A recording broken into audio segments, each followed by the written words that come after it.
తెలుగు వారి number 1 choice Telugu matrimony. 4 సార్లు ఎమ్మెల్యేగా ఉండి గడికోట శ్రీకాంత్ రెడ్డి రాయచోటి నియోజకవర్గానికి ఏం చేశారో చెప్పాలన్నారు మంత్రి రాంప్రసాద్ రెడ్డి.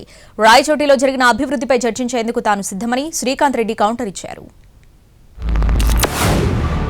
జగన్మోహన్ రెడ్డి హయాంలో రాయచోటి నియోజకవర్గానికి ఏం చేసినారని అడుగుతున్నా. రాండి, చర్చకు రండి. ఏ విధమైన అభివృద్ధి రాయచోటి నియోజకవర్గాల్లో జరిగినాయి? జిల్లా చేసినామే కానీ రాయచోటి పట్టణంలో ఏ విధమైన అభివృద్ధి జరిగింది చెప్పు.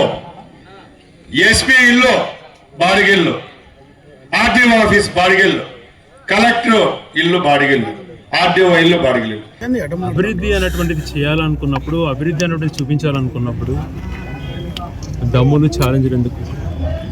అధికారంలో మీరే ఉన్నారు కదా, ఎక్కడ మీరు సమావేశం ఏర్పాటు చేస్తారో చేయండి. మీ పక్షాన కలెక్టర్లను అందరినీ గుర్చిపెట్టుకోండి, అధికారులను గుర్చిపెట్టుకోండి.